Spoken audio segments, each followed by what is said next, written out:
and welcome back to another video on my channel. I hope that you all had a really happy and fun and safe Halloween. I would love to know what you guys dressed up as if you dressed up, so please let me know in the comments. I dressed up as a fairy, Piglet from Winnie the Pooh, and Olaf from Frozen. I actually plan on uploading this video on Halloween, but my weekend got a little bit too crazy and so I wasn't able to do that. And then after I wasn't able to upload it on Halloween, I plan on uploading it on Monday. However, that would have meant that I would have needed to have filmed it on Sunday, but Sunday was Halloween and I spent that entire day until like 10 o'clock at night with my nieces, so I didn't have time to do it then. That's why this video is going up Friday. Not that you guys needed that explanation at all, but this video might be on the shorter side. However, Monday I'm doing a true crime video and it will be like a normal length video. But yeah, don't forget to let me know what you dressed up as for Halloween, and with that all being said, let's get right into today's video. Today we are going to be discussing a Japanese urban legend, and I think that this is the first Japanese urban legend that I have ever done on my channel, but let me just tell you, Japanese urban legends are absolutely terrifying. Like, they have nothing on American, or I guess like Canadian urban legends. They are so much more horrifying and so graphic and terrifying. And I think this is the first one that I've ever done on my channel, so I decided to pick one that you guys requested. So that is what we are going to be talking about today. The legend that we are going to be discussing today is called Teke Teke or Tiki Tiki. I think it's Teke Teke, but I could be saying that wrong. Now, this specific urban legend has been around for decades. However, I never heard of this specific one until it was requested by one of you guys. Teke Teke is said to be a vengeful spirit, and this spirit has two origin stories, one which arrived before 1939 and the other one popped up sometime in the 1950s. Now, Teke Teke is said to be an onroi spirit, which basically just means that this is a vengeful, wrathful spirit. So now that we have covered that, let's get into the two origin stories of Teke Teke. So, like I already mentioned, the first origin story popped up in 1939, or took place in 1939. A woman was allegedly waiting for her train when she was violently attacked by a soldier who then tossed her on the train tracks. After being tossed on the tracks, she was then hit by a train that split her body clean into two pieces. However, that day was so brutally cold that the cold actually froze her remains and helped her stay alive a little bit longer than she should have been. After this had happened, the woman was allegedly lying on the train tracks screaming for help. She'd caught the attention of a man who came over and saw the disarray and absolute horror of her body being split down the middle, but instead of helping her, he just covered her body with a plastic bag and left her there to die. That would definitely explain why this spirit would be so vengeful. This woman had just been let down so many times in this story, from being attacked by the soldier, tossed on the train tracks, to screaming for help and nobody coming except for this one person who's just gonna cover your body and walk away as if nothing happened. Just absolutely terrible. And that is the first backstory of Teke Teke. And the second possible origin story again took place, or was placed, in the 1950s, and this one focuses on a young school-aged girl. Now, this specific girl was, for lack of a better word, a scaredy cat. She was terrified of everything, including her own shadow, and this was very obvious to her classmates, her friends, people her age. Everybody knew that this girl was terrified of everything, and so because of this, the kids in her school and the kids who were her age really picked on her and teased her and made fun of her for this fact. One day after school, this girl in particular, along with several of her fellow classmates, were waiting for the train when her classmates decided to play a prank on her. They placed a cicada bug on her shoulder, and they thought that this was just going to be a really funny prank. She was going to get scared and they were all going to have a chance to laugh. However, this prank took a very dark turn as the girl got much scareder than her classmates thought she would have. When this young girl saw the cicada bug on her shoulder, she absolutely freaked out and ran backwards, falling onto the train tracks just as a train was approaching, splitting her body in two, killing her instantly. Since these stories have surfaced, there are several people who have come forward claiming to have encountered the vengeful spirit Teke. I'm going to be sharing two of them with you today. One is of two school-aged girls who had a absolutely traumatizing experience. I think that one's just a story. And the second one is of a teenage boy who also had a traumatizing experience, which also probably is just a story. But this was supposed to be a Halloween video, so it was supposed to be all fun. But anyways, let's get into them. This first one was one that I commonly saw repeatedly while researching for today's video. So this story is based around two school-age girls who were waiting for the train. Now, school had ended and the girls arrived at the train, but they got there a little bit too late. Everybody had just gotten on the train, and by the time they got there, the doors had closed and the train was already taking off.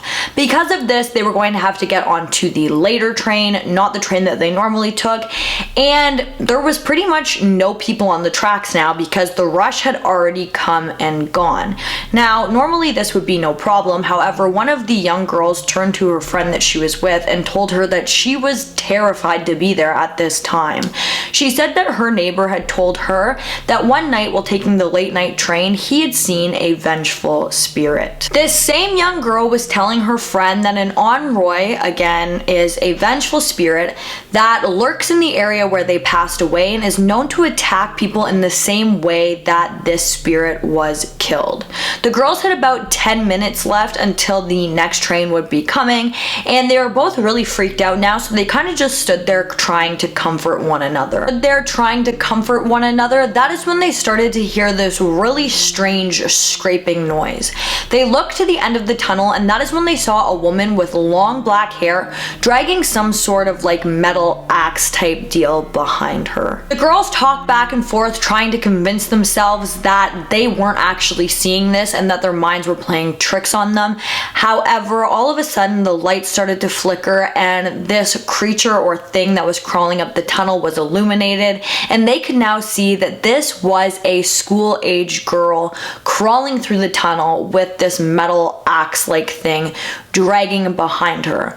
Both girls were absolutely petrified, as anybody would be. As this girl got closer and closer, the two girls who were waiting for the train started to notice that this obviously wasn't your average school-aged girl. She looked to be around the same age as them, and again, she had long black hair, but her body was visibly decomposing. Who was telling her friend how her neighbor had told her that he had seen a vengeful spirit in the train station at night started to try and tell more of the story, but before she could continue, the lights in the station went completely out and there was like this big gust of wind as if an invisible train was passing. When the lights came back on, the girl who was trying to retell the story had black ooze seeping from her mouth, and all of a sudden her body and her torso just completely split in two. Enroy's spirit had cut this young girl's body in half.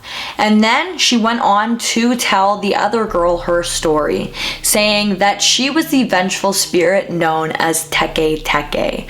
She said that she was a young school-aged girl who had arrived at the train station, but she had missed her train and she was chasing it when she had fallen on the tracks and got hit, or she was pushed on the tracks. And after the train had hit her, her body had split into two, but it was cold enough that she survived, and so she got this like piece of metal and she started to whack it on the train tracks, and she said that this caught the attention of several people, but they all just ignored her and didn't help her at all until it was too late.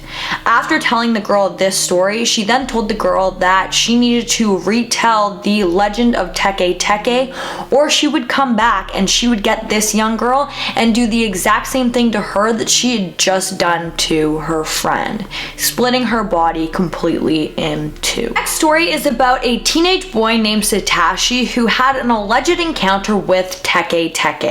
It was around 10 p.m. and he had just finished up at school and he was now walking home. As he walked home, he passed several abandoned buildings and he kept looking up at them just out of curiosity until finally, while he was walking looking at these abandoned buildings, he saw something pretty odd in one of the building's windows. He saw a beautiful young woman just sitting there, and again, these buildings were all known to be abandoned, so this was something that struck him as very odd. However, while he was looking up at this girl thinking it was weird that she was in the building, the two of them locked eyes, and so he smiled and then she smiled back, and then this girl yelled down to Satoshi, "Where are my legs?" This really confused the teenage boy. He had no idea what she was talking about, so he just responded to her, "I don't know." With this unhelpful response, the beautiful girl sprung up from the window, exposing the fact that she was nothing but a torso. This kind of freaked Satoshi out, and he started to run away, or tried to run away, but he was so scared that he couldn't move fast enough. And as he started running, this girl started crawling out of the window that she was perched on using nothing but her arms. Now, as she was crawling, she was making this Teke Teke sound because her fingernails had grown so long that they were scraping along the ground. And once this girl reached Satoshi, she then used her fingernails to split him in half. This legend goes that if you do not share this urban legend within 3 days of hearing it, the ghost of Teke Teke will appear and there will be no outrunning her, as she can crawl extremely quickly, and if you don't share her story, she will get you. And that is going to bring us to the end of today's video. I know that this video is probably on the shorter side, but I hope that you guys enjoyed it anyways. It was supposed to be a Halloween video again, but I'm a mess up, so it wasn't. Also, again, don't forget to let me know what you guys dressed up as for Halloween. That is just something that I love hearing. I am such like a Halloween fanatic, so I think that hearing what you guys dressed up as would be super cool. But yeah, that is going to bring us to the end of today's video. Thank you so much for watching. If you like this video, please give it a big thumbs up. Don't forget to comment down below what you'd like to see in my future videos, and don't forget to subscribe and turn on that notification bell so that you don't miss any future videos from me. Thank you so much for watching, and I'll see you in the next one. Bye guys!